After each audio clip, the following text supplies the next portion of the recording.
आज से 2300 साल पहले अलेक्जेंडर द ग्रेट ने 30 साल की उम्र में पूरे वर्ल्ड का सबसे बड़ा एम्पायर एस्टेब्लिश किया था। किसके दम पे? ताकत के। He was known as undefeatable warrior. जो जीता वही सिकंदर इनके नाम पर ही कहा जाता है।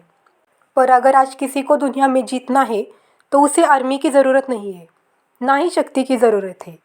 वॉर के स्ट्रैटेजी की भी ज़रूरत नहीं है, बल्कि आज जीता जा सकता है शब्दों की ताकत से।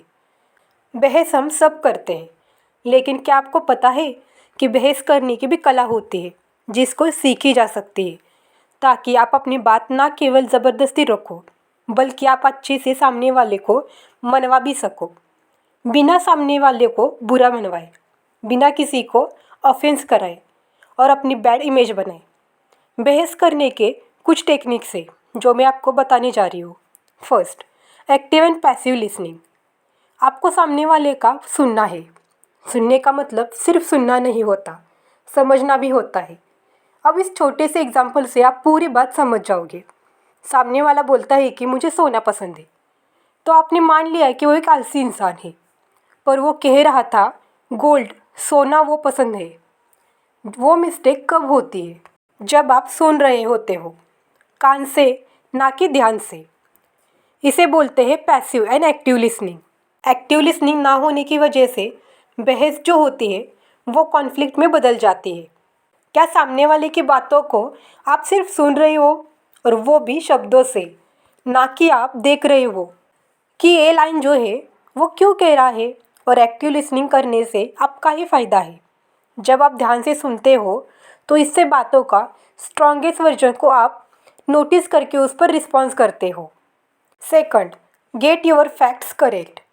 अगर आपको किसी चीज़ के बारे में नॉलेज या करेक्ट इन्फॉर्मेशन नहीं है, don't say a word, because if you speak and make an error. अगर आप गलत इन्फॉर्मेशन दोगे तो आपके बताने के तरीके से ही सामने वाले को लग जाएगा कि आप फेक हो। इस तरह से आप बेवकूफ़ नज़र आ सकते हो। Third, know when to give up. कब हार माननी है यह कमज़ोरी की नहीं, बल्कि इंटेलिजेंस की निशानी है। केस नंबर फर्स्ट, अगर सामने वाला आपको टारगेट कर रहा है, आपको इशू बना रहा है, आपको प्रॉब्लमेटिक बता रहा है, अगर वो आपकी बात की एक्टिव लिसनिंग नहीं कर रहा है, वो आपको सुन रहा है लेकिन बस केवल जवाब देने के लिए सुन रहा है, ना कि समझने के लिए, तो आपको यहाँ पर हार माननी है, क्योंकि इनकी बराबरी के लिए आपको लेवल डाउन करना होगा।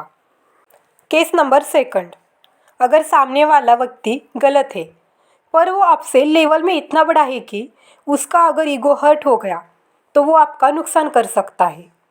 कई बार अपने ईगो को कंट्रोल करके सामने वाले व्यक्ति की बात इसलिए माननी होती है कि उसका ईगो खुश हो जाए, और इसके लिए चाहिए बहुत हिम्मत। जब हम सही होते हैं तब मुंह बंद रखना बहुत मुश्किल होता है। तो अब आप बोलेंगे कि ऐसे तो झुकना हो गया ना, हम किसी के आगे झुक थोड़ी सकते हैं। अगर मैं सही हूँ तो सामने वाले को भी जीतने नहीं दे सकता। ऐसा आप मानते हो तो इसका एक ही सॉल्यूशन है। सुनो, अगर लगता है कि आप सही हो और सामने वाले को जीतने नहीं देना चाहते, पर मैं कह रही हूँ कि अपने से बड़ों से ज़बरदस्ती जीतने से आपका ही नुकसान है, तो वहाँ पे आप एक कर सकते हो कि आप अपने एक्शन से जीतो। शब्द जहाँ ना चले, एक्शन से आप एहसास दिला सकते हो।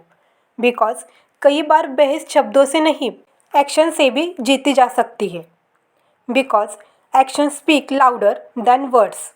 यहाँ पर 3 एंगल्स बन रहे हैं। एक तो ये है कि शब्दों से जीत लो अगर सही है। अगर शब्दों से जीतने में नुकसान है तो आप सामने वाले को नाराज़ मत करो, सामने वाले को जीतने दो। और अगर आप सामने वाले को जीतने नहीं देना चाहते तो आप एक्शन से जीतो। बहस करते समय आपको सामने वाले की डिसरिस्पेक्ट नहीं करनी चाहिए, ना कि इंसल्टिंग वर्ड्स का यूज़ करना चाहिए। ईगो में आकर उसकी औकात याद नहीं दिलानी है।